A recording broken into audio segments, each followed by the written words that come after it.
हाय, आप सबको जय यीशु, प्रेज द लॉर्ड। आशा करती हूँ आप सब यीशु मसीह में स्वस्थ हैं, सुरक्षित हैं। तो आइए दोस्तों, हम देखते हैं आज हमने कौन सा वचन लिया है। एक बहुत ही सुंदर दृष्टांत के माध्यम से एक नई बातें, एक नया खुलासा आज मैं आप सबके सामने प्रभु यीशु मसीह की अगुवाई से रखना चाहूंगी। तो आइए दोस्तों, हम पहले देखेंगे कि आज हमने कौन सा वचन लिया है। आज जो मैंने वचन लिया है वह है लूका की पुस्तक अध्याय 10 पद संख्या 25, जिसमें लिखा है दयालु सामरी का दृष्टांत। तो आइए दोस्तों, पहले हम इसे पढ़ लेते हैं। और देखो, एक व्यवस्थापक उठा और यह कहकर उसकी परीक्षा करने लगा, हे गुरु, अनंत जीवन का वारिस होने के लिए मैं क्या करूं? उसने उससे कहा, अर्थात यीशु मसीह ने, व्यवस्था में क्या लिखा है और तू कैसे पढ़ता है? उसने उत्तर दिया, तू प्रभु अपने परमेश्वर से अपने सारे मन और अपने सारे प्राण और अपनी सारी शक्ति और अपनी सारी बुद्धि के साथ प्रेम रख, और अपने पड़ोसी से अपने समान प्रेम रख। पद संख्या 28 में यीशु जी कहते हैं, उसने उससे कहा, तूने ठीक उत्तर दिया, यही कर तो तू जीवित रहेगा।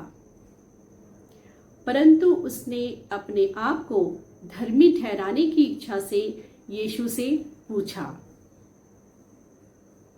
तो मेरा पड़ोसी कौन है? यीशु ने उत्तर दिया, एक मनुष्य यरूशलेम से यरीहो को जा रहा था कि डाकुओं ने घेर कर उसके कपड़े उतार लिए और मार पीट कर उसे अधमरा छोड़कर चले गए। और ऐसा हुआ कि उसी मार्ग से एक याजक जा रहा था, परंतु उसे देख के कतराकर चला गया। इसी रीति से एक लेवी उस जगह पर आया, वह भी उसे देख के कतराकर चला गया। परंतु एक सामरी यात्री वहां आ निकला और उसे देखकर तरस खाया। उसने उसके पास आकर उसके घाव पर तेल और दाखरस डालकर पट्टियां बांधी और अपनी सवारी पर चढ़ाकर सराय में ले गया और उसकी सेवा टहल की। दूसरे दिन उसने 2 दिनार निकालकर सराय के मालिक को दिए और कहा, इसकी सेवा टहल करना, और जो कुछ तेरा और लगेगा वह मैं लौटने पर तुझे दे दूंगा। अब तेरी समझ में जो डाकुओं में घिर गया था, इन तीनों में से उसका पड़ोसी कौन ठहरा? ये सवाल प्रभु यीशु ने उस व्यवस्थापक से पूछा जिसने यीशु जी से प्रश्न किया था। यीशु जी ने कहा, अब तेरी समझ में जो डाकुओं में घिर गया था, इन तीनों में से उसका पड़ोसी कौन ठहरा? उसने कहा, अर्थात व्यवस्थापक ने, वही जिसने उस पर दया की। यीशु ने उससे कहा, जा, तू भी ऐसा ही कर। दोस्तों, क्या यह वचन आपने पहले कभी पढ़ा है? आई नो, आप सबने बहुत बार पढ़ा है, लेकिन मेरा सवाल है, इस वचन से आपने कौन सी ऐसी बातें सीखी है? आइए दोस्तों, आज मैं पवित्र आत्मा की अगुवाई से आपको वह बात सिखाना चाहूंगी, बताना चाहूंगी, जिसमें यीशु ने इस बात को रखा है। देखिए दोस्तों, व्यवस्थापक ने यीशु जी से प्रश्न किया, और किस मनसा से? एक परीक्षा लेने की मनसा से। उसने पूछा यीशु जी से कि मैं अनंत जीवन का वारिस होने के लिए क्या करूं? व्यवस्थापक ने तो जैसा व्यवस्था में लिखा है उसने पढ़कर बता दिया कि व्यवस्था में लिखा है, व्यवस्था में लिखा है, तू प्रभु अपने परमेश्वर से अपने सारे मन और अपने सारे प्राण और अपनी सारी शक्ति और अपनी सारी बुद्धि के साथ प्रेम रख, और अपने पड़ोसी से अपने समान प्रेम रख। दोस्तों, यह वचन मैंने कईयों ने कितनी बार पढ़ा होगा, लेकिन क्या इस वचन से कोई गहरी बात आपने सीखी है? यह वचन इस व्यवस्था में, इस पुस्तक में, और भी अध्यायों में और भी पुस्तकों में लिखी गई है, लेकिन क्या वहां भी इन बातों को एक्सप्लेन किया गया है, बताया गया है कि आपका पड़ोसी है कौन? तो आइए दोस्तों, आज हम जानने का प्रयास करेंगे कि पवित्र शास्त्र बाइबल में लिखा तो है कि तू अपने पड़ोसी से अपने समान प्रेम रख, लेकिन क्या दोस्तों, क्या यह आपके सामने प्रश्न ये नहीं है कि आपका पड़ोसी है कौन? हम तो अब तक यही पढ़ते आए थे और हम यही समझते आए थे कि तू अपने पड़ोसी से अपने समान प्रेम रख। क्या हम सब ने कभी यह जानने की कोशिश की है कि आपका पड़ोसी असल में है कौन? देखिए दोस्तों, अगर यीशु जी को इन बातों को सिखाना होता, बताना होता एक सिंपल शब्दों में, तो वह एक लाइन में इस बात को रख सकता था या शॉर्ट बातों से रख सकता था, और हो सकता था कि वह बात हमें कभी समझ में भी ना आए। लेकिन दोस्तों, यहाँ हम देखते हैं कि प्रभु यीशु ने एक उदाहरण रखा है, जिसके माध्यम से एक असाधारण व्यक्ति भी बहुत ही आसानी से, कोई भी एक साधारण व्यक्ति भी बहुत ही आसानी से इन बातों को समझ सकता है कि उसका पड़ोसी असल में है कौन। तो आइए दोस्तों, हम देखते हैं यीशु जी ने इस उदाहरण को किस तरह से सिखाया और बताया है। यीशु जी ने पहले कहा कि एक मनुष्य यरूशलेम से यरीहो को जा रहा था कि डाकुओं ने घेर कर उसके कपड़े उतार लिए और मार पीट कर उसे अधमरा छोड़कर चले गए। तो क्या आपकी समझ में यह वह लोग हैं जो आपके पड़ोसी हो सकते हैं? आई थिंक मेरे ख्याल से किसी का भी जवाब नहीं होगा। यस, हम बहुत ही आसानी से सीख सकते हैं, समझ सकते हैं कि ऐसे व्यक्ति आपके पड़ोसी नहीं हो सकते हैं। अध्याय 31 में लिखा है, और ऐसा हुआ कि उसी मार्ग से एक याजक जा रहा था, परंतु उसे देख के कतरा कर चला गया। वह भी डर गया। इसी रीति से एक लेवी उस जगह पर आया और वह भी उसे देख के कतरा कर चला गया। क्या ऐसा मनुष्य आपका पड़ोसी हो सकता है? हम सब जानते हैं नहीं। परंतु एक सामरी यात्री वहां आ निकला और उसे देखकर तरस खाया। उसने उसके पास आकर उसके घाव पर तेल और दाखरस डालकर पट्टियां बांधी और अपनी सवारी पर चढ़ाकर सराय में ले गया और उसकी सेवा टहल की। दूसरे दिन उसने 2 दिनार निकालकर सराय के मालिक को दिए और कहा, इसकी सेवा टहल करना, और जो कुछ तेरा और लगेगा वह मैं लौटने पर तुझे दे दूंगा। अब तेरी समझ में जो डाकुओं में घिर गया था, इन तीनों में से उसका पड़ोसी कौन ठहरा? यह प्रश्न यीशु जी ने व्यवस्थापक से पूछा। आज मेरा भी सवाल है दोस्तों, क्या आपने कभी अपने पड़ोसी की पहचान की है? क्या आप जानते हैं मसीह जगत में, मसीह जीवन जीते समय आपका पड़ोसी कौन है?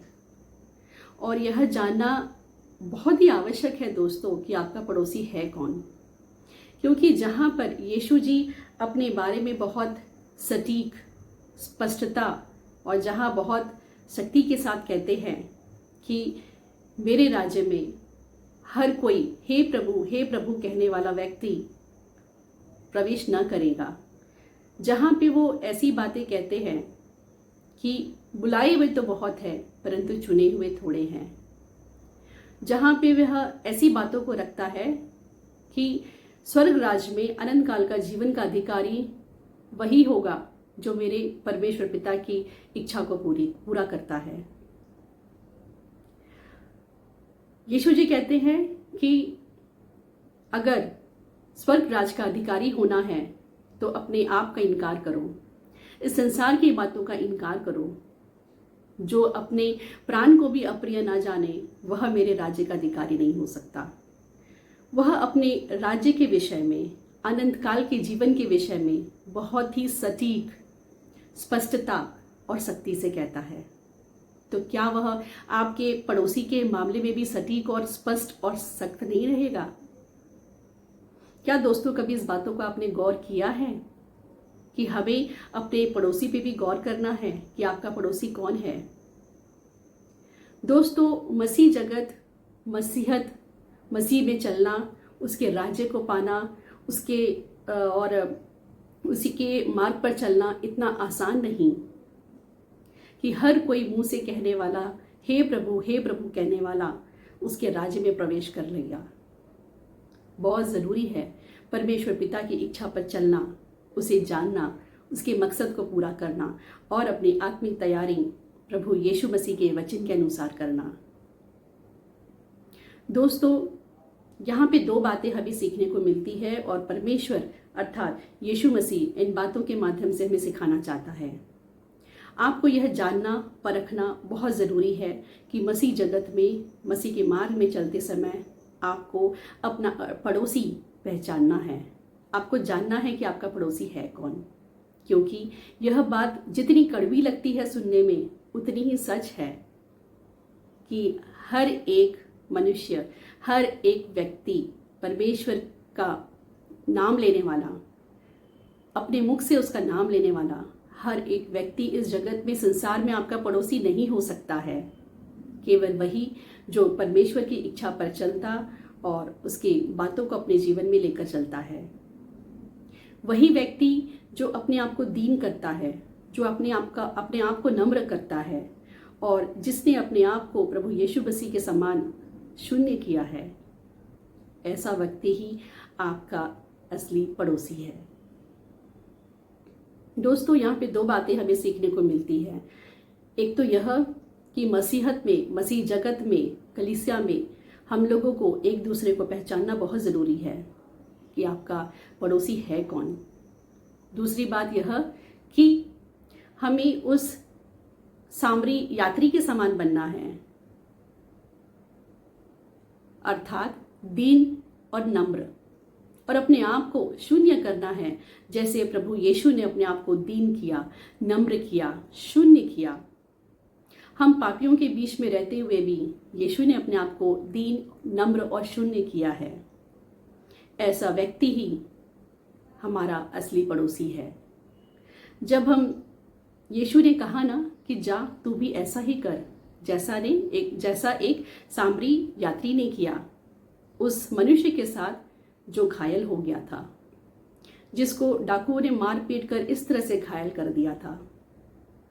हमें मसीह में चलते समय हमें ऐसा ही होना है, ऐसा व्यक्ति ही बनना है, तभी हम आपके लिए और आप हमारे लिए पड़ोसी ठहरेंगे। तो देखो दोस्तों, हम तो अब तक यह वचन को पढ़ते हुए आए थे, एक सीधा एक लाइन, एक स्टेटमेंट पढ़ते हुए आए थे, लेकिन कभी इस गंभीरता को, इस गहरी बात को हमने कभी नहीं सीखा था, कभी ना जाना था। लेकिन दोस्तों, जब हम परमेश्वर के मार्ग पर खराई से, सच्चाई से चलते हैं ना, तो पवित्र आत्मा भी आपसे बात करता है और आपको कई ऐसी बातें सिखाता है जो परमेश्वर चाहता है कि आप सीखें, आप जानें। तीसरी और एक इम्पॉर्टेंट और गहरी बात है जो इस वचन में लिखी गई है लेकिन यह 2 बात जो मैंने आपको सिखाई, जो मैंने आपको बताई है, इससे भी प्रथम और इम्पॉर्टेंट बात है। वह कौन सी बात है, क्या आप जानना चाहेंगे? आइए दोस्तों, मैं आपको बताती हूँ। वह यह बात है जो पद संख्या 26 में लिखा हुआ है। तो आइए एक बार हम इसे फिर से पढ़ लेते हैं, जिससे कि हम इस बात को समझ सकें। पद संख्या 25 से ही हम पढ़ेंगे, जिसमें लिखा है, और देखो एक व्यवस्थापक उठा और वह कहकर उसकी परीक्षा करने लगा। किसकी? यीशु की। उसने कहा, हे गुरु, अनंत जीवन का वारिस होने के लिए मैं क्या करूं? उसने उससे कहा, अर्थात यीशु मसीह ने व्यवस्थापक से कहा, व्यवस्था में क्या लिखा है? पहला सवाल, व्यवस्था में क्या लिखा है? जिसका जवाब व्यवस्थापक ने बहुत ही सिंपल और साधारण शब्दों में सुना दिया। उसने तो कहा, लिखा है, तू प्रभु अपने परमेश्वर से अपने सारे मन, अपने सारे प्राण और अपनी सारी शक्ति और अपनी सारी बुद्धि के साथ प्रेम रख। लेकिन क्या जो दूसरी बात और दूसरा सवाल जो यीशु जी ने उसके सम्मुख रखा, जो कि व्यवस्था में लिखा भी हुआ है, वह यह है, तू कैसे पढ़ता है? यस दोस्तों, इस बात को जानना, समझना बहुत ज़रूरी है। जब भी हम बाइबल पढ़ते हैं, यीशु मसीह का वचन पढ़ते हैं, उसका कलाम पढ़ते हैं, तो हमें वचन को कॉन्टेक्स्ट में पढ़ना और समझना बहुत ज़रूरी है। अगर हम वचन को कॉन्टेक्स्ट में नहीं पढ़ेंगे, वचन को पढ़ते समय ध्यान नहीं देंगे कि यह किसके लिए लिखा है, यह क्यों लिखा है, यह कब लिखा है, तो हम उसका मतलब कभी ना समझ पाएंगे। सटीक समझ, ज्ञान और बुद्धि तभी आएगी जब आप वचन को कॉन्टेक्स्ट में पढ़ेंगे और उसे समझने का प्रयास करेंगे। क्योंकि यीशु जी ने तो कह दिया उस व्यवस्थापक से कि व्यवस्था में क्या लिखा है और तू इसे कैसे पढ़ता है। बहुत ज़रूरी है कि क्या लिखा है और तू उसे कैसे पढ़ता है, यह जानना बहुत ज़रूरी है। अगर आप इस तरह से न पढ़ेंगे तो आप कभी न समझ पाएंगे कि व्यवस्था की बातों में, अर्थात पवित्र शास्त्र बाइबल में क्या कहा गया है। और कई बार हम क्या करते हैं, जब हम वचन को कॉन्टेक्स्ट में नहीं पढ़ते हैं, जब हम ध्यान नहीं देते हैं कि वचन क्या कहता है, तो हम सिंपल साधारण से शब्दों में जो लिखा होता है उसका उल्टा सीधा मतलब निकाल कर अपने ही नाश का कारण बन जाते हैं। जब हम वचन को ध्यान से नहीं पढ़ते हैं कि उसमें क्या बताया गया है, क्या सिखाया गया है, तो हम उसे खींचतान कर कोई भी मतलब निकाल लेते हैं और उसी को सही समझकर अपने जीवन में उसको लेकर चलते हैं। जबकि यीशु ने तो कह दिया है कि तू उसे कैसे पढ़ता है। इस बात पे ध्यान दे कि तू उसे कैसे पढ़ता है और क्या लिखा है। तो दोस्तों, मैं आपसे गुजारिश करूंगी, आप सबसे अनुरोध करना चाहूंगी कि जब भी आप बाइबल पढ़ें, पवित्र शास्त्र वचन पढ़ें, अर्थात प्रभु यीशु का कलाम पढ़ें, तो आप इस बात को अवश्य ध्यान दें कि आप बाइबल को, वचन को कॉन्टेक्स्ट में पढ़ें, जिससे कि आप यीशु मसीह की सिखाई हुई बातों को सटीक समझ सकें। तो दोस्तों, यहीं पर मैं एक शॉर्ट मैसेज के साथ इस बात को ख़त्म करना चाहूँगी और आप सबसे अनुरोध करना चाहूँगी कि आप सब इस वचन में जो आज बातें हमने सीखी है कि हमें पहचानना है कि हमारा पड़ोसी कौन है और हमें इस सामरी यात्री के समान बनना है, अर्थात दीन, नम्र और शून्य करना है अपने आप को उसके राज्य के लिए खोजी होना है, अपने आप को उसके मार्ग पर चलने के लिए तैयार करना है। हमें प्रभु के लिए, उसकी बातों के लिए भूखे प्यासे होना है, हमें खोजी होना है, अर्थात हमें खोजी होना है। और इस बात को समझते हुए हमें एक दूसरे के साथ प्रेम, व्यवहार और उसकी बातों को सिखाते हुए, समझाते हुए हमें उसके मार्ग पर खराई से, सच्चाई से चलना है। क्योंकि उसने तो कह दिया कि मेरे आने तक, मेरे आगमन तक तुम मुझ में बने रहो। हम उसमें कैसे बने रह सकते हैं? क्योंकि इस पृथ्वी पे, संसार में कई ऐसे लोग हैं जिन्होंने मसीह को अपना लिया है, जानते हैं, फिर भी मसीह को अपने जीवन में लेकर चलते हुए भी, उसका नाम लेते हुए भी पाप का जीवन जीते हैं, बुराई करते हैं, चुगली करते हैं, एक दूसरे के लिए नफरत रखते हैं, द्वेष रखते हैं, क्लेश रखते हैं और मुख से हे प्रभु कहते हैं। क्या वह आपका पड़ोसी हो सकता है? कदापि नहीं। इसलिए आवश्यक है, अनिवार्य है कि आप जानें कि आपका पड़ोसी है कौन। यहाँ पे अगर यीशु जी इस उदाहरण के माध्यम से न सिखाते, न बताते, तो हम कभी ना जान पाते कि हमारा असली पड़ोसी है कौन। और हमें आवश्यक है कि हमें अपने पड़ोसी को पहचानना है, क्योंकि यह भी लिखा है कि बुरा चरित्र अच्छे चरित्र को बिगाड़ देता है। जब हम प्रभु के मार्ग पर चलते हैं, जब हमने उसको अपना मार्ग चुन लिया है, हमने उसको अपना प्रभु कहकर जान लिया है, तो हमारे लिए बहुत ही ज़रूरी है कि इन बातों की परख और समझ को हम अपने जीवन में लेकर चलें और रखें। तो आशा करती हूँ दोस्तों, इस शॉर्ट मैसेज के साथ बहुत ही गहरी और गंभीर बातें और बहुत ही इम्पोर्टेंट बातें आपने सीखी है। तो दोस्तों, यहीं पे मैं पूर्ण विराम देते हुए इस शॉर्ट मैसेज को ख़त्म करना चाहूँगी और आप सबसे कहना चाहूँगी, आप सब स्वस्थ रहें, सुरक्षित रहें, मसीह में इसी तरह से बढ़ते जाएं और अपने आप को तैयार करते जाएं। Thank you. जय श्री।